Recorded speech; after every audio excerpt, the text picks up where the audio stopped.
ওয়াসার ২৬ খাল আজ যাচ্ছে সিটি কর্পোরেশনের হাতে। দখল দূষণ রোধে ব্যর্থতা ঘোচানোর প্রতিশ্রুতি।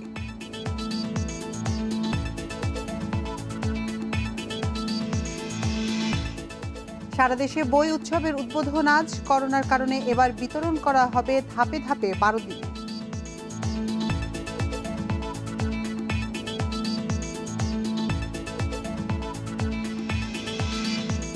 নতুন বছরে আবার শুরু হচ্ছে ব্রিটিশ এয়ারওয়েজের ফ্লাইট। পর্যটন ও বিনিয়োগ বাড়বে বলছেন বিশেষজ্ঞরা।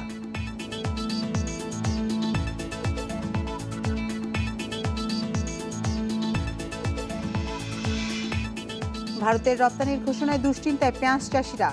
ভরা মৌসুমে আমদানি হলে লোকসানের আশঙ্কা।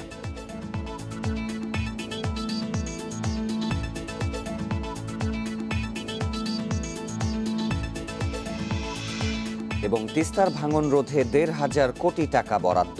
গভীরতা বাড়লে কমবে বন্যা, ভাঙনের ক্ষয়ক্ষতি।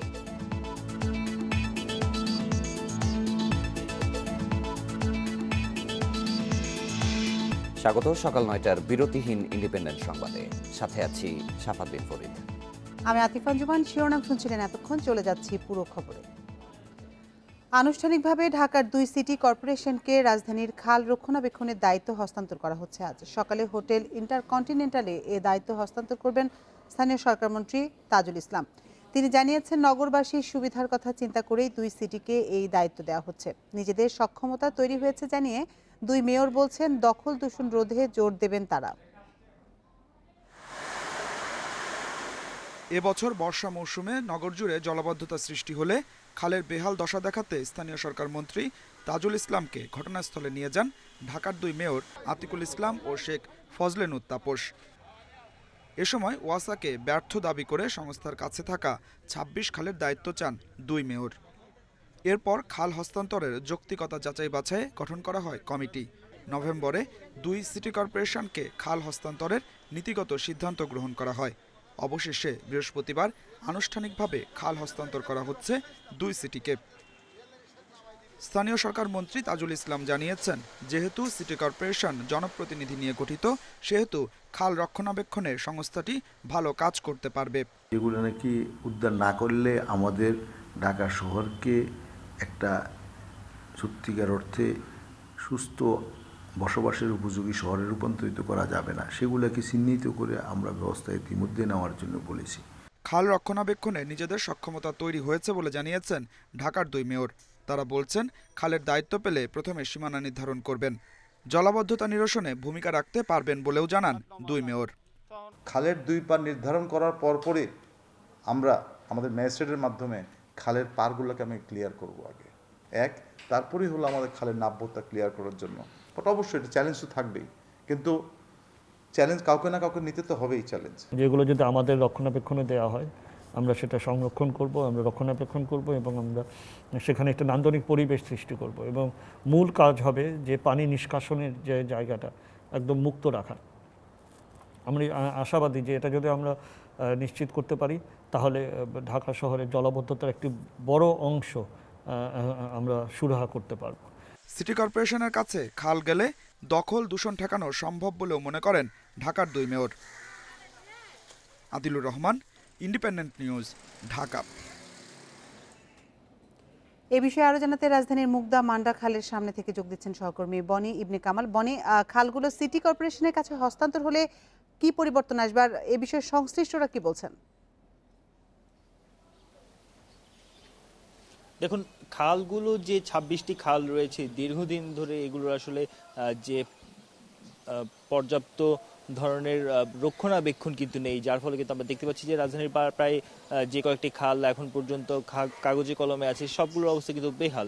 আপনি জানেন যে একসময় এই রাজধানীর জুড়ে কিন্তু ৫২টি খালের অস্তিত্ব ছিল বলে একটি প্রতিবেদন দিয়েছে নদী রক্ষা কমিশন, কিন্তু এখন বাস্তব অর্থে সেটা দেখা যাচ্ছে মাত্র ২৬টিতে। অর্থাৎ আপনি বুঝতেই পারছেন যে রক্ষণাবেক্ষণের অভাবে কি অবস্থা দাঁড়িয়েছে। কিন্তু এখন সিটি কর্পোরেশনের কাছে এই খালগুলো আসলে যখন হস্তান্তর হবে তখন কি হবে, সেই বিষয়টি নিয়ে কিন্তু নগর পরিকল্পনাবিদরা বিভিন্ন ধরনের কথা বলছেন। আমরা যদি আপনাকে এই মান্ডা খালের অবস্থায় দেখাতে চাই, গত বুলেটিনে আমরা দেখাচ্ছিলাম যে আসলে আবর্জনা ফেলে কি অবস্থা করা হয়েছে একটু পেছন দিকটাতে, কিন্তু আমরা এখন যে দিকটাতে আছি সামনের দিক, অর্থাৎ সাধারণ মানুষের চলাচল বা চোখে পড়ে যে জায়গাগুলো সেগুলো কিছুটা পরিষ্কার পরিচ্ছন্ন রাখা হয়েছে, যদিও তারপর আমরা দেখতে পাচ্ছি বিভিন্ন ধরনের বর্জ্য ভেসে আসছে, কিন্তু এই পরিষ্কার পরিচ্ছন্নতার যে জায়গাটি সেটির একটি ঘাটতি কিন্তু আমরা দেখতেই পাচ্ছি, এবং পানির যে দুর্গন্ধ সেটা তো রয়েছেই। আমরা সিটি কর্পোরেশনের 2 মেয়রের সাথে কথা বলেছিলাম, তারাও কিন্তু বলছে যে তারা সীমানা নির্ধারণ করে সবগুলো খাল দখলমুক্ত করবে, একটি নান্দনিক পরিবেশ সৃষ্টির চেষ্টা করবেন। তবে নগর পরিকল্পনাবিদরা বলছেন যে 31 বছর ধরে যে খালগুলো আসলে রক্ষণাবেক্ষণের অভাবে আছে সেগুলোকে খুব সহসাই খুব নান্দনিক আসলে করা খুব একটা সহজ হবে না, কিন্তু তারা মতামত দিচ্ছেন। আমরা বিভিন্ন নগর পরিকল্পনাবিদদের সাথে কথা বলেছিলাম, তারা বলছেন যে এক্ষেত্রে সিটি কর্পোরেশনের জন্য সবচেয়ে বড় চ্যালেঞ্জ হবে আসলে খালগুলোকে দখলমুক্ত করা। যদি খালগুলোকে দখলমুক্ত করা যায় সেক্ষেত্রে আসলে কোনো একটি ভালো দিক বের হলেও হতে পারে। আপনাকে যদি আমি একটু জানিয়ে রাখি, এই মান্ডা খালের যে দৈর্ঘ্য ওয়াসার যে কাগজপত্র রয়েছে সে অনুযায়ী কিন্তু 6350 মিটার হওয়ার কথা, কিন্তু আমরা আবার নদী রক্ষা কমিশনের একটি জরিপে আমরা দেখেছি সেখানে বলছে এই মান্ডা খালের এখন অস্তিত্ব বা দৈর্ঘ্য রয়েছে মাত্র 3000-এর কিছু বেশি। অর্থাৎ আপনি বুঝতেই পারছেন প্রায় অর্ধেকের মতোই কিন্তু দৈর্ঘ্য কমে গিয়েছে। অর্থাৎ এই যে খালগুলোর যে অবস্থান সেগুলো কিন্তু প্রায় এক ধরনের সংকটের মধ্যে রয়েছে। আপনি জানেন যে 26টি খাল রয়েছে, এই 26টি খালের মধ্যে 7টি খাল কিন্তু সরাসরি বিভিন্ন নদীর সাথে যুক্ত আছে। তো নগর পরিকল্পনাবিদরা বলছেন সবগুলো খালকেই যদি আসলে পরিষ্কার করা যায় এবং পানির যে নিষ্কাশনের ব্যবস্থাটা সেটা যদি সুগম করা যায় সেক্ষেত্রে রাজধানীর জলাবদ্ধতা নিরসন করা খুব সহজ হবে। রাজধানী মান্ডা এলাকা থেকে জানাচ্ছিলেন সহকর্মী বনি ইবনে কামাল। উচ্ছেদ অভিযান কোনো ব্যক্তির বিরুদ্ধে নয়, এতে কেউ হেয় হলে সিটি কর্পোরেশনের কিছুই করার নেই। সাবেক মেয়র সাইদ খোকনের অভিযোগের প্রেক্ষিতে এই মন্তব্য করেন শেখ ফজলেনুর তাপস। কোনোভাবেই উচ্ছেদ কার্যক্রমকে বাধাগ্রস্ত করা যাবে না বলেও হুঁশিয়ারি দেন তিনি। এদিকে সাইদ খোকনের অর্থ আত্মসাৎ মামলার তদন্তভার পিবিআইকে দিয়েছে আদালত। ফুলবাড়িয়া মার্কেটে অবৈধ দোকান উচ্ছেদ শুরু হতেই প্রভাবশালী কয়েক ব্যক্তির বিরুদ্ধে দুর্নীতির অভিযোগ ওঠে। নাম আসে দক্ষিণ সিটি কর্পোরেশনের সাবেক মেয়র সাইদ খোকনেরও। ব্যবসায়ীরা অভিযোগ করেছেন দোকান বৈধতা দেওয়ার কথা বলে 34 কোটি টাকা আত্মসাৎ করেছেন তিনি। এরই মধ্যে সাইদ খোকন সহ 7 জনের বিরুদ্ধে মামলা করেন ফুলবাড়িয়া 2 মার্কেটের সভাপতি দেলোয়ার হোসেন। অভিযোগ প্রত্যাখ্যান করে সাইদ খোকন দাবি করেন দেলোয়ারকে দিয়ে অপপ্রচার চালাচ্ছেন মেয়র তাপস। এই যে দেলু, আপনার তাপস একে ব্যবহার করে নোংরামি করছে, যেটা কোনোভাবে কাম্য নয়। বুধবার খিলগাঁওয়ের বাসাবোতে এক অনুষ্ঠানে তাপস বলেন কাউকে হেয় করার উদ্দেশ্য নেই সিটি কর্পোরেশনের। কোনো ব্যক্তি যদি এতে হেয় প্রতিপন্ন হন, লজ্জিত হন, সেটা সেই ব্যক্তির বিষয়, কারো আমাদের ঢাকা দক্ষিণ সিটি কর্পোরেশনের বিষয় না। ঢাকা দক্ষিণ সিটি কর্পোরেশন থেকে সম্পূর্ণরূপে দুর্নীতি নির্মূল করা হবে। কোনো অবহেলা, কোনো অসদাচরণ, কোনো আত্মসাৎ কোনোভাবেই বরদাস্ত করা হবে না। এদিকে সাইদ খোকনের বিরুদ্ধে দেলোয়ারের মামলার তদন্তভার পিবিআইকে দিয়েছে সিএমএম আদালত। বিজ্ঞ আদালত আদেশ দিয়েছে, পিবিআইকে নির্দেশ দিয়েছে মৌখিক সাক্ষ্য এবং দালিলিক সাক্ষ্য যদি থাকে সংযুক্ত করে তদন্ত প্রতিবেদনের সাথে আগামী 31/1/2021 তারিখের মধ্যে আদালতে জমা প্রদানের জন্য নির্দেশ দিয়েছে। এই রিপোর্ট আসার পরে পরবর্তী পদক্ষেপ কোর্ট নেবে। এ মামলায় সাইদ খোকন ছাড়াও ঢাকা দক্ষিণ সিটি কর্পোরেশনের সাবেক রাজস্ব কর্মকর্তা ইউসুফ আলী সর্দার, সাবেক উপসহকারী প্রকৌশলী মাজেদ, কামরুল হাসান, হেলেনা আক্তার, আতিকুর রহমান স্বপন ও ওয়ালিদকে আসামি করা হয়েছে। বনি ইবনে কামাল, ইন্ডিপেন্ডেন্ট নিউজ, ঢাকা। নতুন বছরে আবারও শুরু হচ্ছে ব্রিটিশ এয়ারওয়েজের ফ্লাইট। বাংলাদেশে কাঙ্ক্ষিত মাত্রায় উন্নয়ন হওয়ায় তারা এই সিদ্ধান্ত নিয়েছে বলে জানিয়েছেন বেসামরিক বিমান পরিবহন ও পর্যটন মন্ত্রণালয়ের জ্যেষ্ঠ সচিব মহিবুল হক। এতে দেশে ভাবমূর্তির পাশাপাশি ট্যুরিজম ও বিনিয়োগ বাড়বে বলে মনে করছেন এভিয়েশন বিশেষজ্ঞরা। 2009 সালের 19শে মার্চ সবশেষ বাংলাদেশ থেকে ছেড়ে যায় ব্রিটিশ এয়ারওয়েজের ফ্লাইট। তারপর লোকসানের কথা বলে সম্পর্ক ছিন্ন করে তারা। তাদের এই চলে যাওয়ায় নানামুখী প্রশ্নের মুখে পড়ে বাংলাদেশ। আসার খবর হলো নতুন বছরে সে সিদ্ধান্ত থেকে সরে আসছে যুক্তরাজ্যের রাষ্ট্রীয় মালিকানাধীন এই প্রতিষ্ঠান। এখন বাংলাদেশে ব্রিটিশ এয়ারওয়েজের ফ্লাইট পরিচালনায় কোনো বাধা নেই বলে জানিয়েছেন বেসামরিক বিমান পরিবহন ও পর্যটন মন্ত্রণালয়ের জ্যেষ্ঠ সচিব মহিবুল হক। এতে বাংলাদেশ বিমানের আর্থিক ক্ষতিও দেখছেন না তিনি। ব্রিটিশ এয়ারওয়েজ তারা স্বেচ্ছায় চলে গিয়েছিল তাদের যাত্রী না হওয়ার কারণে। আমরা প্রভূত উন্নতি আমাদের সাধিত হয়েছে, সে কারণে ব্রিটিশ এয়ারওয়েজ এখন বাংলাদেশে আসার ইচ্ছা প্রকাশ করেছে। প্রাথমিকভাবে চিঠি দিয়েছে, আমরা একমত। তারা এখনও অফিসিয়ালি যে কবে থেকে ফ্লাইট পরিচালনা করবে, কত ফ্রিকোয়েন্সি চায়, এটা চাইলে আমরা দিয়ে দেব। কাজে ব্রিটিশ এয়ারওয়েজ বাংলাদেশে বিমান চালাতে কোনো বাধা নেই। ব্রিটিশ এয়ারওয়েজের ন্যাশনাল ক্যারিয়ারের বাংলাদেশে ফ্লাইট পরিচালনাকে সম্মানের বলে মনে করছেন এভিয়েশন বিশেষজ্ঞরা। তারা বলছেন প্রতিষ্ঠানটি চলে যাওয়ায় ট্যুরিজম ও বিনিয়োগে যে ক্ষতি হয়েছিল তা আবার চাঙা হবে। ট্যুরিজম সেক্টর যেমন আসবে, অনেক ইনভেস্টররাও আসতে পারবে বা আশ্বাস আগ্রহ প্রকাশ করবে। অর্থাৎ ব্রিটিশ এয়ারওয়েজ আসা মানে তারা ধরেই নেবে যে পরিস্থিতির পরিবর্তন হয়েছে, পরিস্থিতি উন্নয়ন হয়েছে, এবং এই ব্যাপারে আমি মনে করি যে এটা একটা আমাদের জন্য স্বস্তির ব্যাপার হবে। ব্রিটিশ এয়ারওয়েজে যাত্রীর নিরাপত্তা ও স্বাচ্ছন্দ্যের কথা তুলে ধরে যুক্তরাজ্যের পাশাপাশি এর আশপাশের দেশের যাত্রী পরিবহন শুরু হবে বলেও এভিয়েশন বিশেষজ্ঞদের আশা। Hasib Mahmud Shah, Independent News, Dhaka. আপনারা দেখছেন 1 ঘন্টা বিরতিহীন ইন্ডিপেন্ডেন্ট সংবাদ। সংবাদে আরো যা থাকছে। রাজধানীর উত্তরায় গাড়ি চাপায় এসআই নিহত। ঘটনা উদ্ঘাটনে সিসিটিভির ফুটেজ বিশ্লেষণ করছে পুলিশ।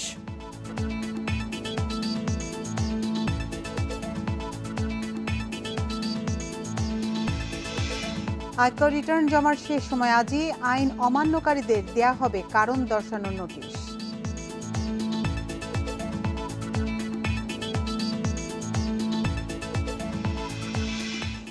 রাজধানীর উত্তরায় সড়ক দুর্ঘটনায় নিহত হয়েছেন গুলশান থানার উপপরিদর্শক কামরুল ইসলাম। পুলিশ জানিয়েছে, মোটরসাইকেলে গুলশান থেকে উত্তরা যাওয়ার পথে গাড়ি চাপার শিকার হন তিনি।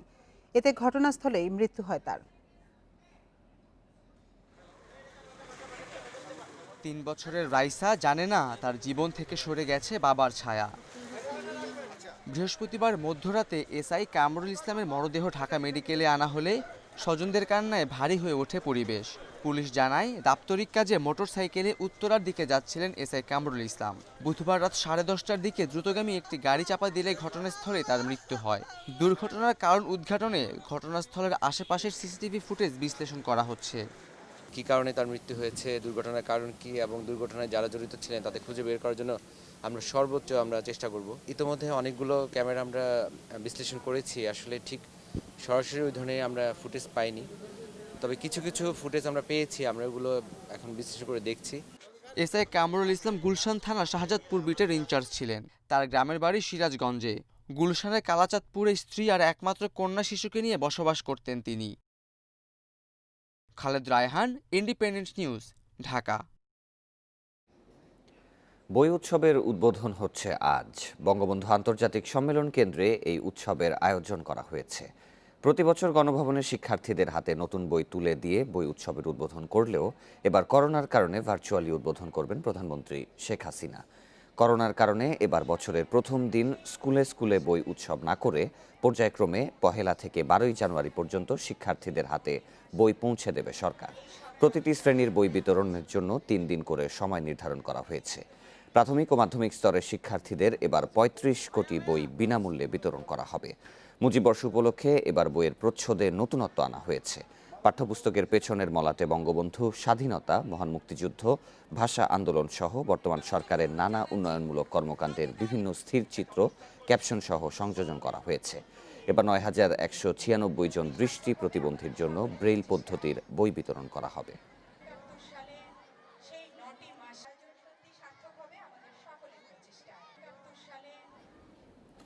বঙ্গবন্ধু আন্তর্জাতিক সম্মেলন কেন্দ্র থেকে বই উৎসব আয়োজনের আরও খবর জানাতে যুক্ত হবেন সহকর্মী নূরে আলম। নূরে আলম, এই উৎসবের শুরু ঠিক কখন থেকে হতে পারে এবং সর্বশেষ মুহূর্তের আনুষ্ঠানিকতার কি তথ্য রয়েছে আপনার কাছে? সকাল 9:30টায় প্রধানমন্ত্রী শেখ হাসিনা এই উৎসবের আনুষ্ঠানিক উদ্বোধন করবেন এবং তখন থেকেই আনুষ্ঠানিকভাবে এই অনুষ্ঠান শুরু হবে। এবার যেহেতু করোনাকালীন সময়ে তাই শিক্ষা প্রতিষ্ঠান 18ই মার্চ থেকে বন্ধ, প্রায় 9 মাসের বেশি সময় পার হয়ে গিয়েছে, শিক্ষার্থীরা স্কুলের বাইরে। তো আজকের এই বই উৎসব উপলক্ষে প্রতি বছর আমরা দেখি মূল অনুষ্ঠান হয় 1 জানুয়ারি। এবার যেহেতু করোনাকালীন সময় এবার সেরকমভাবে বই উৎসব হবে না। আজকের সাময়িকভাবে রাজধানীর এবং এই বঙ্গবন্ধু সম্মেলন কেন্দ্রের আশেপাশে যে সকল শিক্ষা প্রতিষ্ঠান রয়েছে সেখানকার প্রাথমিক পর্যায়ে, মাধ্যমিক পর্যায়ে, মাদ্রাসা পর্যায়ের শিক্ষার্থীদেরকে এখানে আমন্ত্রণ জানানো হয়েছে জাস্ট আনুষ্ঠানিকভাবে এসব শিক্ষার্থীর হাতে বই তুলে দেবে। তো আমি এখানে আসা শিক্ষার্থীদের সাথে কথা বলেছিলাম। অনেক শিক্ষার্থী আছেন যে গত 8 মাসে তারা বাইরে যাওয়ার একদম সুযোগই পাননি। আজকের এই বই উৎসব উপলক্ষে তারা তাদের বন্ধু বান্ধবের সাথে দেখা হয়েছে এবং তারা খুবই উৎফুল্ল। তারা বলছেন যে নতুন বই আজকে হাতে পেয়ে তারা আনন্দিত। সেই সাথে তারা এটাও চান যে খুব দ্রুতই যাতে তারা শিক্ষা প্রতিষ্ঠানে ফিরতে পারেন। আর এবারের বই উৎসব আসলে সীমিত পরিসরে একদমই উদযাপন হচ্ছে, কারণ প্রতি বছর গত 10 বছর ধরে আমরা দেখি যে বিভিন্ন শিক্ষা প্রতিষ্ঠানে 1 জানুয়ারি উৎসব করে বই দেয়া হয়, সেখানে শিক্ষার্থীরা অনেক আনন্দ উল্লাস করে। আর এবার করোনাকালীন সময়ে সে আনন্দ উল্লাসের আসলে অনেক কিছুই নেই, তারপরেও সীমিত পরিসরে যতটুকু শিক্ষার্থীদেরকে উৎফুল্ল রাখার জন্য এবং শিক্ষার্থীদেরকে প্রেরণা দেওয়ার জন্যই এই সীমিত পরিসরে স্বাস্থ্যবিধি মেনে এখানে বই উৎসবের আয়োজন করা হয়েছে। সেই সাথে আমি যদি বলি, এখানে প্রত্যেকটি শিক্ষার্থী একদম প্রাথমিক পর্যায় থেকে শুরু করে মাধ্যমিক পর্যায় পর্যন্ত, ক্লাস 9 পর্যন্ত প্রত্যেকটি শিক্ষার্থী এখানে স্বাস্থ্যবিধি মেনে এসেছে। তাদের প্রত্যেকের মুখে মাস্ক রয়েছে। তারা এখানে এসে আসলে খুবই আনন্দিত এবং তাদের একটাই চাওয়া যে খুব শিগগিরই শিক্ষা প্রতিষ্ঠান খুলে দেওয়া হোক, করোনা পরিস্থিতি স্বাভাবিক হোক, তারা আবারও ক্লাসে ফিরতে চান। রাজধানীর আগারগাঁও থেকে বই উৎসব আয়োজনের সর্বশেষ তথ্য জানাচ্ছিলেন সহকর্মী নূরে আলম। এবছর ভর্তিতে কোনো উন্নয়ন ফি, পুনঃভর্তি ফি নিতে পারবে না স্কুল কর্তৃপক্ষ, কিন্তু অনেক স্কুলই অভিভাবকদের চাপ দিয়ে জোর করে এই ফি আদায় করছে বলে অভিযোগ উঠেছে। মন্ত্রণালয় বলছে অভিযোগ পেলে কঠোর ব্যবস্থা নেওয়া হবে। করোনা মহামারীর কারণে 9 মাসের বেশি সময় ধরে বন্ধ রয়েছে দেশের শিক্ষা প্রতিষ্ঠান। এরই মধ্যে স্কুলগুলোতে শুরু হয়েছে ভর্তি কার্যক্রম। এবার ভর্তিতে কোনো উন্নয়ন ফি নেওয়া যাবে না, সেই সঙ্গে এক শ্রেণী থেকে আরেক শ্রেণীর ভর্তিতে কোনো পুনঃভর্তি ফি নিতে পারবে না স্কুল কর্তৃপক্ষ। ভর্তি ফি নেবে, কিন্তু পুনঃভর্তি ফি বলে যে একটা নেয় কিছু কিছু স্কুল, প্রমোশন হওয়ার পর পরবর্তী ক্লাসে গেলে আবার একটা ভর্তির টাকা দিতে হয়, সেই ভর্তির ফি টাকাটা এবার যেন কোনো স্কুল না নেয় সে ব্যাপারে আমরা একটা স্পষ্ট নির্দেশ দিয়েছি। কিন্তু এরই মধ্যে অনেক স্কুল অভিভাবকদের কাছ থেকে উন্নয়ন ফি নিচ্ছে। কোনো স্কুল নতুন ভর্তিতে 20 থেকে 22,000 টাকা করে নিচ্ছে। আবার অনেক স্কুল উন্নয়ন ফি না নিলেও অন্য খাত দেখিয়ে অতিরিক্ত অর্থ আদায় করছে বলে অভিযোগ অভিভাবকদের। সেই সঙ্গে রয়েছে টিউশন ফি বাড়ানোর অভিযোগও। সম্প্রতি ভর্তিকালে দেখা গেছে বিভিন্ন বেসরকারি শিক্ষা প্রতিষ্ঠান সরকারি সেই নির্দেশনা মানছে না। অতিরিক্ত ফি এটা আমাদের জন্য বোঝা। সরকারকে আমি গার্ডিয়ান হিসেবে অনুরোধ করব এটা থেকে আমাদেরকে মুক্ত করার জন্য। স্কুল কর্তৃপক্ষ বলছে শিক্ষার্থীদের কাছ থেকে টাকা নিয়েই স্কুলের ব্যয় নির্বাহ করতে হয়, তাই কিছু ক্ষেত্রে টাকা নেওয়া হচ্ছে। আমরা তো উন্নয়ন ফি হিসেবে দিচ্ছি, আমরা বার্ষিক যে ভাড়ার হারটা আমরা মাসে প্রায় 30 লাখের মতো টাকা আমরা ভাড়া দিই, সেটাই আমরা সব এর ভিতরে ডিস্ট্রিবিউট করে দিয়েছি। এদিকে মন্ত্রণালয় বলছে সুনির্দিষ্ট অভিযোগ পেলে ব্যবস্থা নেওয়া হবে। অভিভাবকরা বেশিরভাগ ক্ষেত্রে সন্তানের ভবিষ্যতের কথা চিন্তা করে এসব অভিযোগ লিখিত আকারে মাউসিতে জমা দেন না। ফলে বছরের পর বছর ধরে অনিয়ম করা স্কুলগুলোর বিরুদ্ধে কোনো ধরনের ব্যবস্থা নেওয়া যাচ্ছে না। অধিদপ্তর অবশ্য বলছে যে কোনো অভিযোগ নির্দ্বিধায় অভিভাবকরা এখানে জানাতে পারেন, সেক্ষেত্রে প্রয়োজন হলে পরিচয় গোপন রাখা হবে। নূরে আলম, ইন্ডিপেন্ডেন্ট নিউজ, ঢাকা। ভারতের মিজোরাম রাজ্য লাগোয়া পার্বত্য চট্টগ্রাম সীমান্তে সন্ত্রাসী গোষ্ঠীর তৎপরতা ঠেকাতে নিরাপত্তা বাড়ানো হচ্ছে বলে জানিয়েছেন স্বরাষ্ট্রমন্ত্রী আসাদুজ্জামান খান। এজন্য দুর্গম সীমান্তে সড়ক ও বর্ডার আউটপোস্ট BOP নির্মাণ করা হচ্ছে।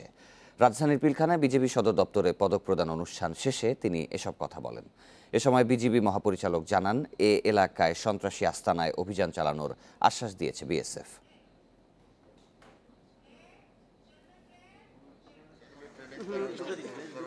2020 সালে বিজিবি সদস্যদের বীরত্বপূর্ণ কাজের জন্য এ পদক প্রদান অনুষ্ঠান।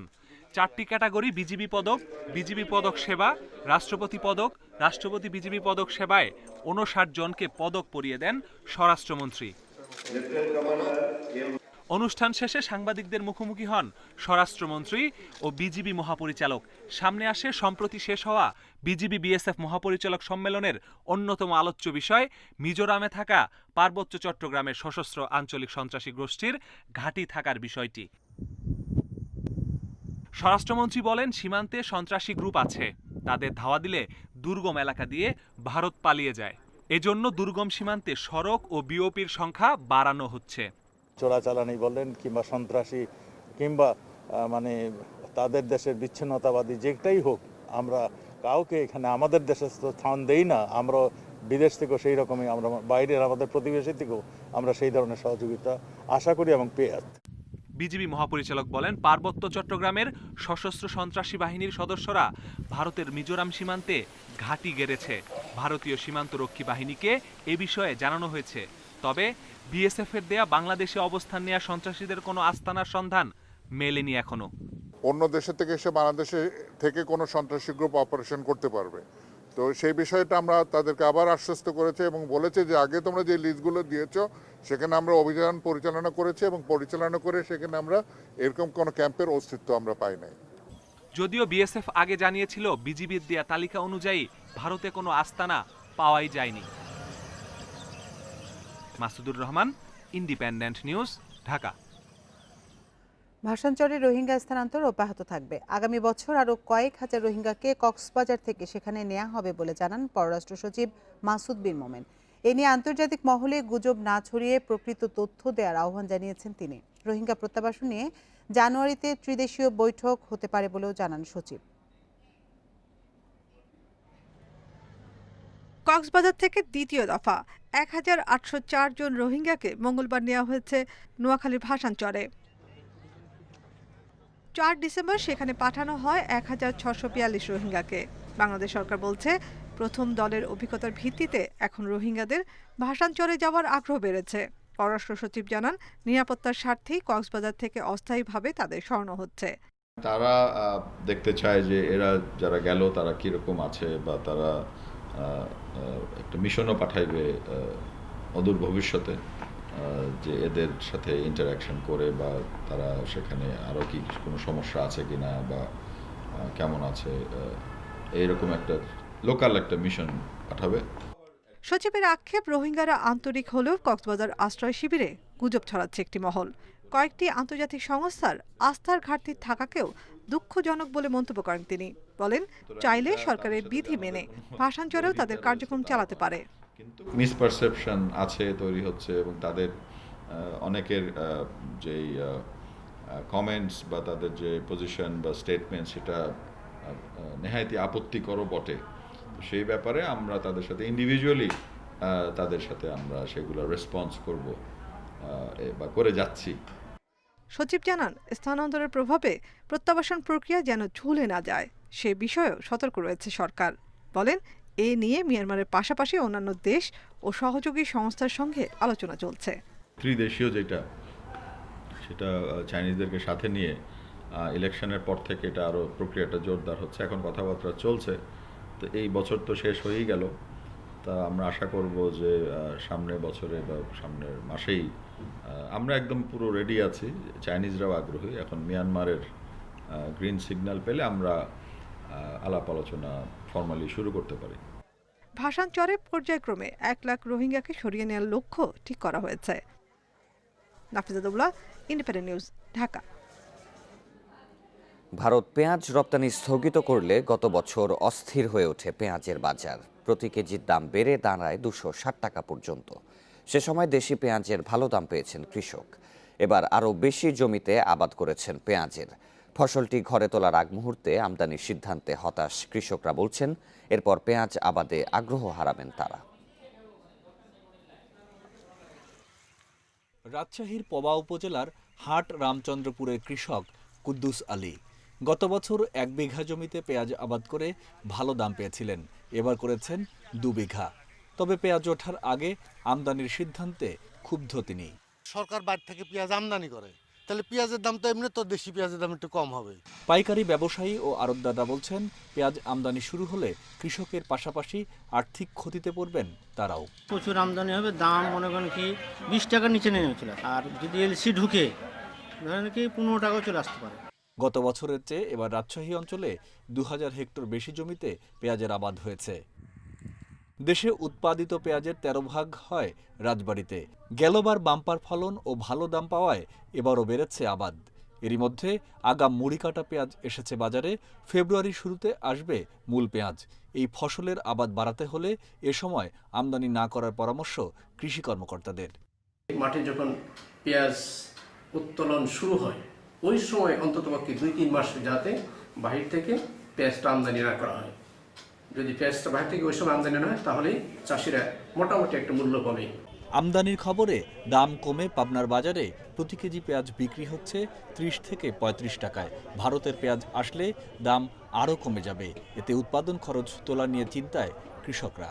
মুড়ি কাটাই প্রথম বেচতেছি, সেটাই দাম পাচ্ছি না। আবার শুনতেছি সরকার 1 তারিখে আবার পেঁয়াজ আনবে। সরকার যদি এই ভারত থেকে পেঁয়াজ আনে তাহলে আমরা কি করে চলবো? এবার জেলায় 52,640 হেক্টর জমিতে পেঁয়াজ চাষের লক্ষ্য ধরা হয়েছে। ফরিদপুরে অতিবৃষ্টিতে 2 দফা ক্ষতির মুখে পড়ে পেঁয়াজের আবাদ। এখন মুড়ি কাটা পেঁয়াজের ভরা মৌসুমে কাঙ্ক্ষিত দাম না পাওয়ার অভিযোগ কৃষকদের। তার উপর পেঁয়াজ আমদানির খবরে সব স্বপ্ন ফিকে হতে বসেছে তাদের। এই যে কিস্তি মিস্তি আর বীজ লাগাইছি, এর উপায় কি? এরকম হলে তো আর চলে না। পেঁয়াজের আবাদ বাড়াতে হলে ভরা মৌসুমে নয়, বছরের অন্য সময় পেঁয়াজ আমদানির পরামর্শ দিয়েছেন কৃষি কর্মকর্তারা। Mamunur Rashid, independent news desk. এবার জানাবো ফিরে দেখা 2020 সালের কিছু ঘটনা।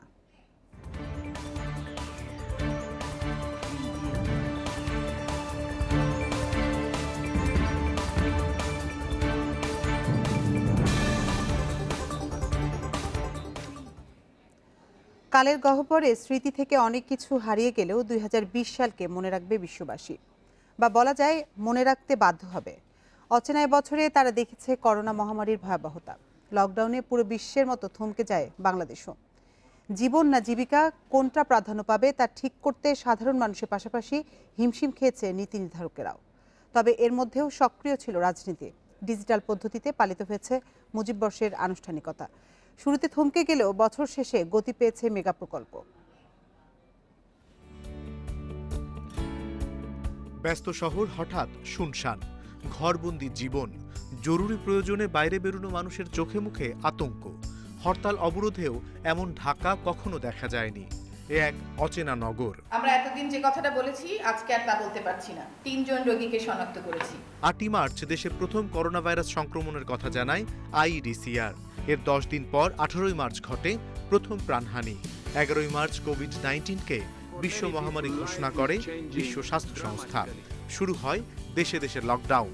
কর্মহীন হয়ে পড়ে অনেক প্রবাসী বাঙালি, যাদের বড় একটি অংশই ফিরে আসে দেশে। তাদেরকে স্বাস্থ্যবিধি মানাতে গিয়ে ঘটে কিছু অনাকাঙ্ক্ষিত ঘটনাও।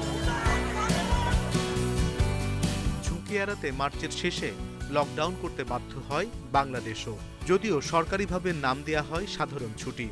26 মার্চ থেকে সব অফিস, আদালত, শিক্ষা প্রতিষ্ঠান বন্ধ রেখে সারা দেশে যান চলাচলের নিষেধাজ্ঞা জারি হয়। সামাজিক, রাজনৈতিক ও ধর্মীয় জনসমাগমেও দেয়া হয় নিষেধাজ্ঞা। করোনা স্বাস্থ্যবিধির পূর্ণ বাস্তবায়নে পুলিশ ও স্থানীয় প্রশাসনের পাশাপাশি মাঠে নামে সশস্ত্র বাহিনীও। এবছর করোনা আতঙ্কের মধ্যেই কেটেছে রোজা, ঈদ, দুর্গাপূজা, বুদ্ধ পূর্ণিমা ও বড়দিন। প্রথম সংক্রমণ ধরা পড়ার পর বিক্রির চাপ আর মজুতদারির কারণে বাজার থেকে উধাও হয়ে যায় মাস্ক, স্যানিটাইজার সহ সুরক্ষা সামগ্রী। অনেকে চাল ডালের মতো নিত্যপণ্য অতিরিক্ত পরিমাণে মজুত করেন, যা সংকট আরও বাড়ায়। করোনা সংকটে খেটে খাওয়া মানুষের কষ্ট লাঘবে সরকারের পাশাপাশি এগিয়ে আসে বিভিন্ন সংগঠনও। টানা 66 দিন পর ওঠে লকডাউন।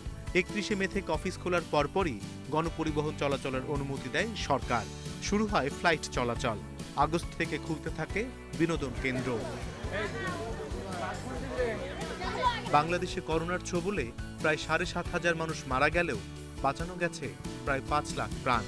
ঘরবন্দি মানুষের জীবনে বেড়েছে সামাজিক যোগাযোগ মাধ্যম ও তথ্য প্রযুক্তির ব্যবহার। যতদিন না কোনো প্রতিষেধক টিকা আবিষ্কার হচ্ছে ততদিন করোনা ভাইরাসকে সঙ্গী করেই হয়তো আমাদের বাঁচতে হবে। জীবন জীবিকার সাথে চালু করতে হবে অর্থনৈতিক কর্মকাণ্ড। এদিকে করোনায় মানুষ যখন বিপর্যস্ত তখন যেন হাত ছেড়ে বাঁচে প্রকৃতি। পৃথিবীর অনেক শহরের মতো বদলেছে ঢাকার চিত্র। দূষণ কমে বাতাস হয় নির্মল, অনেকটাই স্বচ্ছ হয় বুড়িগঙ্গা ধলেশ্বরীর পানি। দেখা মেলে মাছ ও জলজ প্রাণীর। সমুদ্র সৈকতে ফিরে আসে ডলফিন। বঙ্গবন্ধুর জন্মশতবর্ষ ঘিরে জাঁকজমকপূর্ণ আয়োজনের আশা নিয়ে শুরু হয়েছিল 2020। 10ই জানুয়ারি বঙ্গবন্ধুর স্বদেশ প্রত্যাবর্তন দিবসে মুজিব বর্ষের ক্ষণগণনা শুরু সাড়ম্বরে। তবে করোনার কারণে 17ই মার্চ জাতির পিতার জন্মশতবর্ষের আয়োজনেও হয় কাটছাট। বছর জুড়ে ডিজিটাল পদ্ধতিতেই পালিত হয়েছে মুজিব বর্ষের নানা আনুষ্ঠানিকতা। বছরের শুরুতে ঢাকার 2 সিটি কর্পোরেশন নির্বাচন রাজনৈতিক উত্তাপ ছড়ালেও করোনা শুরুর পর স্তিমিত হয়ে পড়ে সবকিছু। তবে বছরের শেষ দিকে ভাস্কর্য বিতর্কে ফের উত্তাপ বাড়ে রাজনীতির মাঠে। অনিমেষ কর, ইন্ডিপেন্ডেন্ট নিউজ, ঢাকা। করোনা পরিস্থিতি সামাল দিয়ে ঘুরে দাঁড়াচ্ছে দেশের শেয়ার বাজার। ইতিবাচক অবস্থানে আছে সূচক, লেনদেন ও বাজার মূলধন। গত এক বছরে ঢাকা স্টক এক্সচেঞ্জের প্রধান সূচক বেড়েছে 950 পয়েন্ট বা 16% বেশি। বিশ্লেষকদের মতে নিয়ন্ত্রক সংস্থা বিএসইসির কার্যকর উদ্যোগের পাশাপাশি ভালো কিছু প্রতিষ্ঠান বাজারে আসায় আস্থা ফিরতে শুরু করেছে বিনিয়োগকারীদের। এদিকে প্রধান সূচক ও লেনদেনের সর্বোচ্চ অবস্থান নিয়ে বছর শেষ করেছে ঢাকা স্টক এক্সচেঞ্জ। চলতি বছরের শুরু থেকে ধারাবাহিক মন্দা পরিস্থিতি ছিল দেশের শেয়ার বাজারে। বছরের প্রথমার্ধে সূচক 4000 পয়েন্টের নিচে চলে যায়, লেনদেনও পৌঁছায় 100 কোটি নিচে। সূচকের পতন ঠেকাতে গেল মার্চে সার্কিট ব্রেকারের নিয়মে পরিবর্তন এনে প্রতিটি কোম্পানির শেয়ারের ফ্লোর প্রাইস বা সর্বনিম্ন দর বেঁধে দেয় নিয়ন্ত্রক সংস্থা বিএসইসি। ফ্লোর প্রাইস বেঁধে দেওয়ার পর বাজারে সূচকের পতন ঠেকলেও লেনদেন কমতে কমতে একদম তলানিতে নামে। অব্যাহত দরপতন আর তারল্য সংকটে সাধারণ বিনিয়োগকারীরা যখন দিশেহারা, ঠিক তখনই শুরু হয় করোনা মহামারী। 26 মার্চ বন্ধ হয়ে যায় শেয়ার বাজার। 66 দিন পর 31 মে আবারও বাজারে লেনদেন শুরু হয়। এরই মধ্যে টালমাটাল শেয়ার বাজারকে সামাল দেওয়ার চ্যালেঞ্জ নিয়ে বিএসইসির চেয়ারম্যানের দায়িত্ব নেন ঢাকা বিশ্ববিদ্যালয়ের শিক্ষক অধ্যাপক শিবলি রুবায়াতুল ইসলাম। নিয়ন্ত্রক সংস্থার ইতিবাচক ও কঠোর পদক্ষেপে ধুঁকতে থাকা শেয়ার বাজারের গতি ফিরতে শুরু করে। ব্যক্তি পরিচালক ও তালিকাভুক্ত কোম্পানির পরিচালকদের নির্দিষ্ট পরিমাণ শেয়ার ধারণ নিশ্চিতে সময় বেঁধে দেয় নতুন কমিশন। কঠোর করা হয় আইপিও অনুমোদনের প্রক্রিয়াও। বছরের শেষ দিকে এসে দীর্ঘ 1 যুগ পর বাজারে আসে টেলিযোগাযোগ খাতের বহুজাতিক কোম্পানি। নতুন যে কমিশন এসছে তারা এসেই কিছু কিছু ব্যবস্থা নিয়েছে। অন্তত তারা যে বিজনেস, দে মেইন বিজনেস, এই জিনিসটা আমার মনে হয় তারা বুঝাবার চেষ্টা করেছে এবং কিছু কিছু দৃষ্টান্ত স্থাপন করেছে। এবং এর ফলে আমার ধারণা যে অন্যান্য ফ্যাক্টরের মধ্যে বাজারে তারা একটা আস্থার কিছুটা ভাব নিয়ে আসতে পেরেছে। বাজার সংস্কারের সুফল পাওয়া যায় আন্তর্জাতিকভাবেও। হংকং ভিত্তিক তহবিল ব্যবস্থাপক এশিয়া ফ্রন্টিয়ার কোম্পানির প্রতিবেদনে জানানো হয়, বিশ্বের অন্যান্য পুঁজিবাজারকে পেছনে ফেলে 2 বার সেরা পারফরমেন্সের শীর্ষে বাংলাদেশের শেয়ার বাজার। এই অবস্থা ধরে রেখে সামনের বছর বাজারকে এগিয়ে নিতে প্রযুক্তির উন্নয়নে জোর দেওয়া হবে বলে জানিয়েছেন নিয়ন্ত্রক সংস্থার প্রধান। আশা করছি যে আগামী বছরই আমরা একটা সবাই ফিল করবে, একটা ভাইব পাবে, যেটা একটা স্টেবল মার্কেট। আইটি কিন্তু যে কোনো জায়গায় ট্রান্সপারেন্সি, করাপশন, এফিসিয়েন্সি এই সবগুলো ব্যাপারেই সহায়ক ভূমিকা পালন করে। তো ওইটা আমাদের এখন মেইন অবজেক্টিভ থাকবে নেক্সট ইয়ার। করোনা মহামারীর মধ্যেও এক বছরে ডিএসইর মূল সূচক বেড়েছে 16% বেশি। গেল বছর শেষ কার্যদিবসে ডিএসই এক্স সূচক ছিল 4452 পয়েন্টে। চলতি বছরের শেষ কার্যদিবসে তা প্রায় 1000 পয়েন্ট বেড়ে দাঁড়িয়েছে 5402 পয়েন্টে। লেনদেন ছাড়ায় 1500 কোটির বেশি। ইফাতারা, ইন্ডিপেন্ডেন্ট নিউজ। রংপুরসহ উত্তরাঞ্চলে তিস্তার ভাঙন রোধে 1500 কোটি টাকা বরাদ্দ হয়েছে। টাকা ছাড় হলে কয়েক মাসের মধ্যেই কাজ শুরু হবে। খননের মাধ্যমে নদীর গভীরতা বাড়লে বন্যা, নদী ভাঙনে আর প্লাবিত হবে না তিস্তা পাড়ের এলাকা, আশা পাওপর। প্রমত্ত তিস্তা যেন মরুভূমি। পানি শুকিয়ে ধুধু বালুচরে পরিণত হয়েছে উত্তরাঞ্চলের অন্যতম প্রধান এই নদী। পানি না থাকায় শুকনো মৌসুমে তিস্তায় ফলেছে নানা জাতের ফসল। অবশ্য কয়েক মাস পরে বন্যা হলে ভেসে যাবে অনেক বাড়িঘর, রাস্তাঘাট ও ফসলি জমি। টেকসই বেড়িবাঁধের অভাবে বিলীন হওয়ার শঙ্কায় থাকবে অনেক গুরুত্বপূর্ণ জায়গা। তাই বন্যার সময় নয়, শুকনো মৌসুমে কাজ করার দাবি জানিয়েছেন স্থানীয়রা। বন্যার সময় ঠিকাদাররা আসে 10টার জায়গায় 20টা বস্তা ধরে দেয়, ফেলে দিল, বাস চলে গেল। কিন্তু এই শুকনো মৌসুমে আসলে পানির কোথায় কী করা লাগবে না লাগবে, এখন যদি কাজ করা যায় একদম লাইফ গ্যারান্টি হয়ে যায়। বন্যায় কাজ করবে এসে কিন্তু কন্ট্রাক্টরের লাভের জন্য এসে, আর শুকনো সিজনে করলে কন্ট্রাক্টরের লাভ ওইটা আর কি হয় না, সঠিকভাবে লাভ হয় না। প্রতি বছর বন্যায় ভাঙন এলাকায় কিছু সিমেন্ট ও ব্লক ফেলা হলেও তিস্তাপাড়ের বাসিন্দাদের রক্ষায় তা যথেষ্ট নয়। পানি উন্নয়ন বোর্ড বলছে, নতুন প্রকল্পের কাজ শুরু হলে রংপুর সহ উত্তরাঞ্চলে তিস্তার ভাঙন রোধ সম্ভব হবে। ড্রেজিং করে গভীরতা বৃদ্ধি করে আমাদের প্রস্তটা কমিয়ে আনবো। যেটা আমরা প্রস্ত যে আমরা ফিক্সড করেছি 2 কিলোমিটার অথবা 3 কিলোমিটার, এই প্রস্তুতে আনতে গেলে এই যে প্রচুর পরিমাণ পানি, এই পানিটা যাওয়ার জন্য যেই গভীরতাটা দরকার সেই পরিমাণ আমরা ড্রেজিং করে সেই গভীরতা করব। বন্যার সময় তিস্তাপাড়ের বিভিন্ন এলাকায় 8 থেকে 12 কিলোমিটার ভাঙন দেখা দেয়। Independent news desk. আজ শেষ হচ্ছে আয়কর রিটার্ন জমার সময়। শেষ মুহূর্তে কর অফিসগুলোতে ভিড় না থাকায় মিলছে ভোগান্তিমুক্ত সেবা। জাতীয় রাজস্ব বোর্ড এনবিআর এর কর্মকর্তারা জানিয়েছেন, আইনে বাধ্যতামূলক করা হলেও নিবন্ধিত অনেকেই এখনও রিটার্ন জমা দেননি। আইন অমান্যকারীদের কারণ দর্শানোর নোটিশ দেয়া হবে। জবাব সন্তোষজনক না হলে করা হবে জরিমানা বলে জানান কর্মকর্তারা। আয়কর রিটার্ন জমা দেওয়ার শেষ সময় ছিল 30 নভেম্বর। তবে করোনার কারণে পরে এই সময় 1 মাস বাড়ায় জাতীয় রাজস্ব বোর্ড এনবিআর। বৃহস্পতিবার শেষ হচ্ছে সে সময়। তবে কাল হলিডে হওয়ায় ব্যাংকিং সেবা পাওয়া যাবে না। বুধবার অনেক কর অফিস ঘুরে দেখা যায় রিটার্ন জমা দিচ্ছেন বিভিন্ন শ্রেণী পেশার করদাতা। সেবায় সন্তোষ প্রকাশ করেন তারা। ওরকম কোনো ভিড় দেখলাম না এবং খুব ইজিলি জমা দিতে পারলাম। তো বেসিক্যালি আমার বাবা তো অসুস্থ, তো বাবারটাও দিয়েছি এবং আমারটাও দিব। এখন খুবই ভালো বিহেভিয়ার পেয়েছে এবং সেবাটা ছিল অসাধারণ। সত্যিকার বলতে গেলে অনেক ভালো লেগেছে আমার কাছে। নভেম্বর জুড়ে মেলার মতো বিশেষ সেবা দেয় কর অফিসগুলো। ডিসেম্বরে অনেক অফিসে চালু ছিল ওয়ান স্টপ সেবা। মানে মোট করদাতা যা আছে তার সংখ্যা ন্যূনতম 10 ভাগ রিটার্ন দাখিলকারী হিসেবে বাড়বে। আমরা আশা করছি কমপক্ষে 10 ভাগ বেশি করদাতার রিটার্ন পাবো শেষে গিয়ে, সব শেষে যখন বছরের হিসাব হবে। 3টি ক্ষেত্র ছাড়া এবার সব নিবন্ধিত ব্যক্তির রিটার্ন দেয়া বাধ্যতামূলক করা হয়। আয় করযোগ্য না হলেও দিতে হবে রিটার্ন। তবে সে অনুযায়ী সারা মেলেনি জানান এনবিআর কর্মকর্তারা।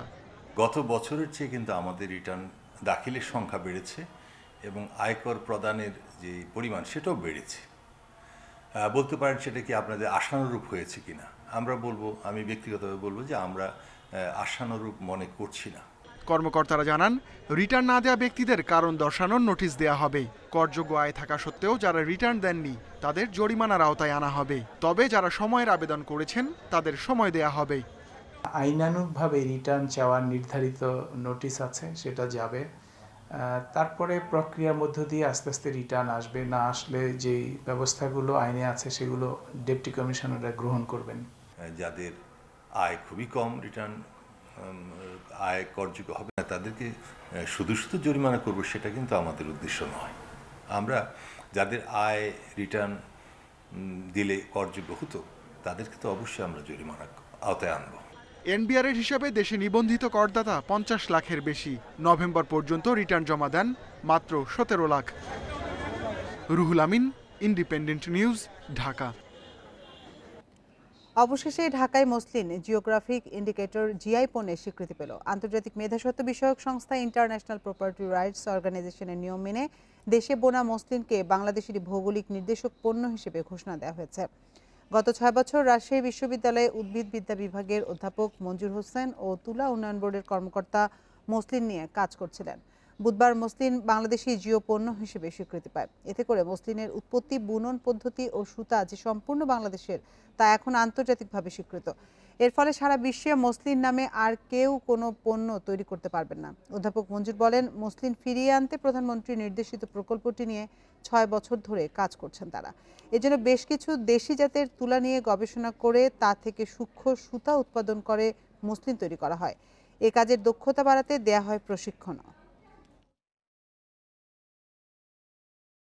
সেই মসলিন আমরা এটা রিভাইভ করেছি, এটা প্রধানমন্ত্রীর নির্দেশিত প্রজেক্ট, এটা প্রায় 6 বছর ধরে কাজ করার, সেটার সাকসেস আসছে। মসলিন যারা তৈরি করবে তাদেরও দীর্ঘদিন ট্রেনিং দিয়ে, মানে এটা হাতে করা হয়েছে, হাতে চরকা এবং তাঁত, পুরো জিনিসটাই দেশি আর কি। দেশে করোনায় আরও 22 জনের মৃত্যু হয়েছে, এর মধ্যে পুরুষ 16 এবং নারী 6 জন। এ নিয়ে মোট প্রাণহানি হল 7,531 জনের। 180টি ল্যাবে 24 ঘন্টায় 15,229 নমুনা পরীক্ষায় করোনা শনাক্ত হয়েছে 1,235 জনের। পরীক্ষা বিবেচনায় শনাক্তের হার 8.11%। বুধবার স্বাস্থ্য অধিদপ্তরের বিজ্ঞপ্তিতে জানানো হয়, দেশে মোট করোনা আক্রান্তের সংখ্যা দাঁড়ালো 5,12,496 জনে। সুস্থ হয়েছেন আরও 1,507 জন। এ নিয়ে মোট সুস্থ 4,56,070 জন।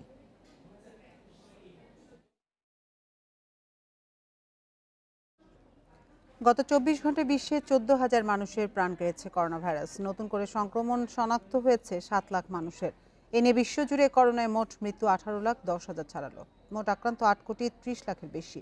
এ পর্যন্ত সুস্থ হয়েছেন 5,88,00,000 মানুষ। যুক্তরাষ্ট্রে একদিনে 3,500 মানুষ মারা গেছে। নতুন করে আক্রান্ত হয়েছেন 2,14,000 মানুষ। কলোরাডোতে একজনের দেহে নতুন ধরনের করোনা শনাক্ত হয়েছে। ব্রাজিলে একদিনে 1200-র বেশি প্রাণহানি এবং 56,000 নতুন রোগী শনাক্ত হয়েছে। সংক্রমণ বাড়লেও নববর্ষ ঘিরে বেড়েছে অভ্যন্তরীণ ভ্রমণ। বিস্তার বাড়ায় দেশ জুড়ে দ্বিতীয়বারের মতো 1 মাসের লকডাউন জারি করেছে আয়ারল্যান্ড সরকার। ব্রিটেনে একদিনে 1,50,00,000 মানুষের করোনা সংক্রমণ পাওয়া গেছে। মারা গেছেন 981 জন। বিস্তার ঠেকাতে অন্যান্য বিধিনিষেধের সাথে আরও বেশ কিছুদিন স্কুল বন্ধ রাখার সিদ্ধান্ত জানিয়েছেন প্রধানমন্ত্রী বরিস জনসন।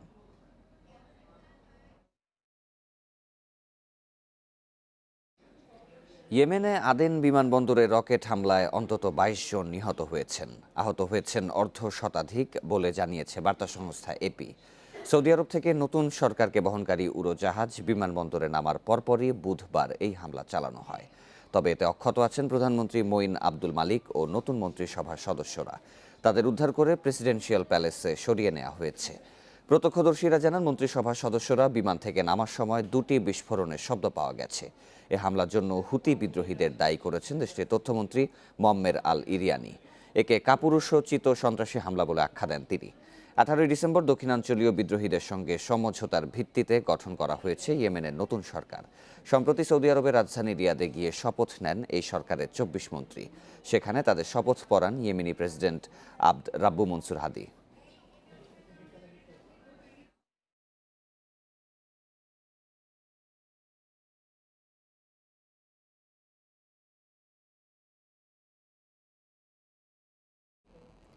করোনা মহামারী ছিল এবার বিশ্বব্যাপী আলোচনা আর উদ্বেগের বিষয়। বছর জুড়ে এই আতঙ্ক তাড়া করে ফিরেছে বিশ্ববাসীকে।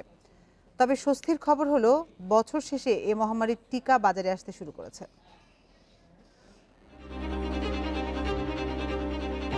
এবছর গোটা বিশ্বে এক এবং অন্যতম আলোচ্য বিষয় ছিল করোনা ভাইরাস। গত 1 বছরে 17.5 লাখেরও বেশি মানুষের প্রাণ কেড়ে নিয়েছে এই ভাইরাস। 218 দেশ ও অঞ্চলে আক্রান্ত 8 কোটির বেশি। প্রথম ধাপের ক্ষতি পুষিয়ে ওঠার আগেই দ্বিতীয় ধাপের সংক্রমণে নাকাল বিশ্বের বিভিন্ন দেশ। বছর শেষ হওয়ার আগে নতুন উদ্বেগ বাড়িয়েছে করোনা ভাইরাসের নতুন ধরন। বছর জুড়েই করোনা মহামারীর পাশাপাশি আলোচনায় ছিল এই ভাইরাসের ভ্যাকসিন প্রসঙ্গ। কয়েকশো টিকা চূড়ান্ত ধাপের পরীক্ষায় থাকলেও আলোচনায় ছিল অক্সফোর্ডের ভ্যাকসিন, যুক্তরাষ্ট্রের ফাইজার ও মডার্না, রাশিয়ার স্পুটনিক 5 এবং চীনের সিনোভ্যাক ভ্যাকসিন। এবছর অন্যতম চমক ছিল যুক্তরাষ্ট্রের 46তম প্রেসিডেন্ট নির্বাচন। নানা নাটকীয়তার পর নতুন প্রেসিডেন্ট নির্বাচিত হন ডেমোক্র্যাট নেতা জো বাইডেন। সেই সাথে প্রথম অশ্বেতাঙ্গ নারী ভাইস প্রেসিডেন্ট পেয়েছে যুক্তরাষ্ট্র। পরাজয় নিশ্চিতের পর দফায় দফায় নির্বাচনের ফল পরিবর্তনের ব্যর্থ চেষ্টা চালিয়ে সমালোচিত হন বর্তমান মার্কিন প্রেসিডেন্ট ডোনাল্ড ট্রাম্প। এবছর আরেক আলোচিত বিষয় ভারতের কৃষকদের আন্দোলন। বিতর্কিত কৃষি বিল বাতিলের দাবিতে তীব্র প্রতিবাদ বিক্ষোভ চালিয়েছেন কৃষকরা। বন্ধ করে দেয়া হয় গুরুত্বপূর্ণ সব মহাসড়ক। সামাজিক যোগাযোগ মাধ্যমে ভাইরাল হয় কৃষকদের ওপর পুলিশি নির্যাতনের ছবি। এবছর বহু তারকার মৃত্যু দেখেছে বিশ্ব। বিশেষ করে অনেক জনপ্রিয় তারকা হারিয়েছে বলিউড। ইরফান খান থেকে শুরু করে ভারতের বর্ষিয়ান অভিনেতা সৌমিত্র চট্টোপাধ্যায়, ফুটবল কিংবদন্তি দিয়েগো মারাদোনার মৃত্যু হয়েছে এবছর। 11ই ডিসেম্বর করোনায় আক্রান্ত হয়ে মারা যান বিশ্বখ্যাত কোরিয়ান চলচ্চিত্র নির্মাতা কিম কি-দুক। করোনায় মৃত্যু হয়েছে ভারতের প্রথম বাঙালি প্রেসিডেন্ট প্রণব মুখার্জির। Nusrat Serin, independent news. ইউরোপীয় ইউনিয়নের সঙ্গে যুক্তরাজ্যের ব্রেক্সিট পরবর্তী বাণিজ্য চুক্তিতে অনুমোদন দিয়েছেন দেশটির এমপিরা। 5 ঘণ্টা বিতর্কের পর বুধবার হাউস অব কমন্সে চুক্তির পক্ষে সমর্থন দিয়েছেন 521 আর বিপক্ষে 73 জন। পরে এতে স্বাক্ষর করেন যুক্তরাজ্যের প্রধানমন্ত্রী বরিস জনসন। হাউস অব লর্ডসে এই চুক্তি পাশ হলেই তা আইনে পরিণত হবে। এর আগে মঙ্গলবার যুক্তরাজ্যের সঙ্গে ইইউর ব্রেক্সিট পরবর্তী বাণিজ্য চুক্তিতে সর্বসম্মতিতে অনুমোদন দেন 27 সদস্য দেশের রাষ্ট্রদূতরা। 24শে ডিসেম্বর দীর্ঘ টানাপোড়েন ও মতবিরোধের পর বাণিজ্য চুক্তিতে একমত হয় দুই পক্ষ। এর আওতায় থাকছে মাছ শিকারের অধিকার ও ভবিষ্যৎ ব্যবসা নীতি সম্পর্কিত নানা বিষয়। প্রায় 1 বছর আগে ইইউ থেকে আনুষ্ঠানিকভাবে বের হয়ে যায় যুক্তরাজ্য। এরপর চলা ট্রানজিশন পিরিয়ড শেষ হচ্ছে বৃহস্পতিবার।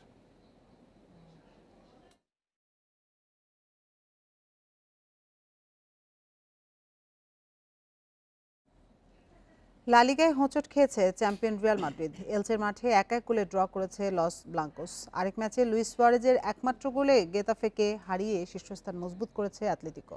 এদিকে ইপিএলে ব্যর্থতার বৃত্তে বন্দী লিভারপুল গোলশূন্য ড্র করেছে নিউক্যাসল ইউনাইটেডের বিপক্ষে। বছরের শেষ ম্যাচে এসে আগের এলচের বিপক্ষে পথ হারালো রিয়াল মাদ্রিদ। শুরুতে লুকা মডরিচের গোলে এগিয়ে যায় গ্যালাক্টিকোস। প্রথমার্ধের ছন্দ দ্বিতীয়ার্ধে ধরে রাখতে পারেনি জিদানের দল। 52 মিনিটে ফিদেলের সফল স্পট কিকে সমতায় ফিরিয়েছেন। শেষ দিকে এলোমেলো রিয়ালকে চেপে ধরে স্বাগতিকরা। কোর্তোয়ার নৈপুণ্য হারায় গ্যালাক্টিকোস। এই ড্রয়ে অ্যাটলেটিকোর সাথে পয়েন্ট ব্যবধান বাড়ালো রিয়ালের।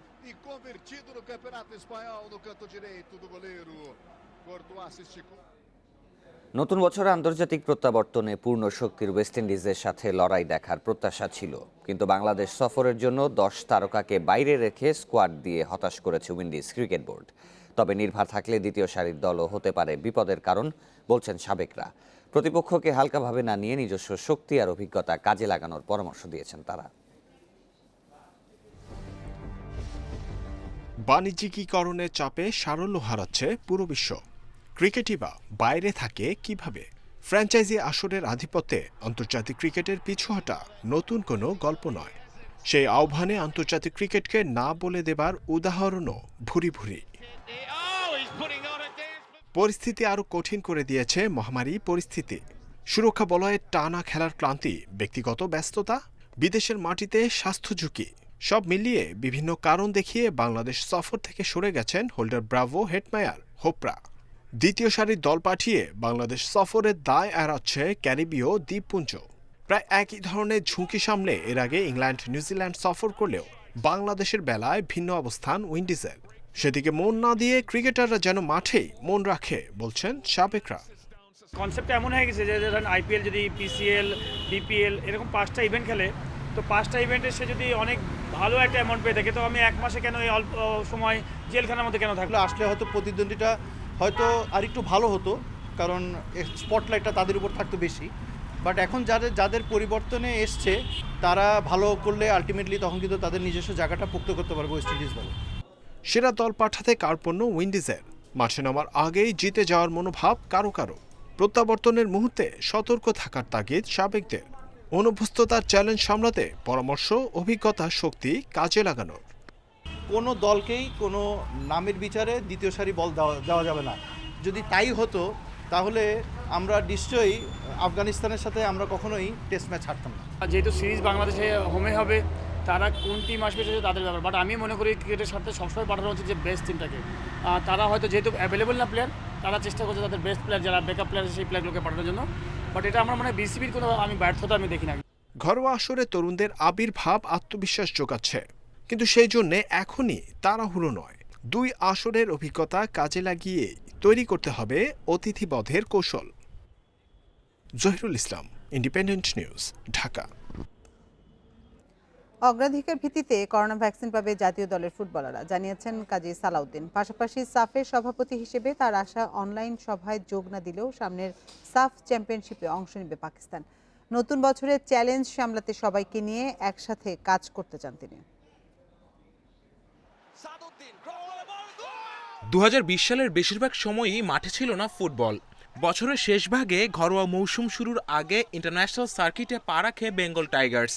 নেপালের বিপক্ষে 2টি প্রীতি ম্যাচ আয়োজনের পাশাপাশি কাতারে গিয়ে বিশ্বকাপ বাছাইয়ের ম্যাচ খেলে আসে জাতীয় দল। তবে কোচ, খেলোয়াড়, কর্মকর্তা সবাইকে ভুগতে হয় করোনায়। জেমিডে, জামাল ভুইয়া থেকে শুরু করে স্বয়ং বাফুফের সভাপতি কেউ বাদ যাননি মহামারীর থাবা থেকে। নতুন বছরে দেশে আসবে করোনার ভ্যাকসিন, সেখানে জাতীয় দলের ফুটবলাররা অগ্রাধিকার পাবে, জানিয়েছেন কাজী সালাউদ্দিন। আর অন্য ফুটবলাররা আক্রান্ত হলে পাশে থাকবে বাফুফে। ভ্যাকসিন যদি আসে তো we will ask the government যে আমাদের ফুটবলারদের ভ্যাকসিন আলাদা করে যেন প্রায়োরিটিতে আসে।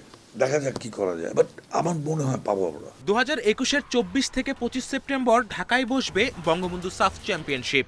গেল 28 ডিসেম্বরের অনলাইন সভায় পাকিস্তান যোগ না দেয়ায় তাদের অংশগ্রহণ নেওয়া নিয়ে তৈরি হয়েছে ধোঁয়াশা। তবে বাফুফের সভাপতি আশাবাদী পাকিস্তানের অংশগ্রহণ নিয়ে। অ্যাকচুয়ালি আলাপ হচ্ছে এবং চলছে, but fact of the matter is ওটার ওখানেই আছে, বিকজ আমরা যখন নতুন ডেট দিব যাওয়ার, ওই ডেটে এটা হবে। নতুন বছরের শুভেচ্ছা জানিয়ে ক্যালেন্ডার অনুযায়ী বছরটি শেষ করতে চান Bafufe boss. Happy new years to everybody. Kamrul Hasnat, Independent News, Dhaka. এই ছিল এখনকার আয়োজনে। ইন্ডিপেন্ডেন্ট টেলিভিশনের সব খবর আরও বিস্তারিত জানতে চোখ রাখুন ফেসবুক, ইউটিউব এবং টুইটারে। ধন্যবাদ সবাইকে।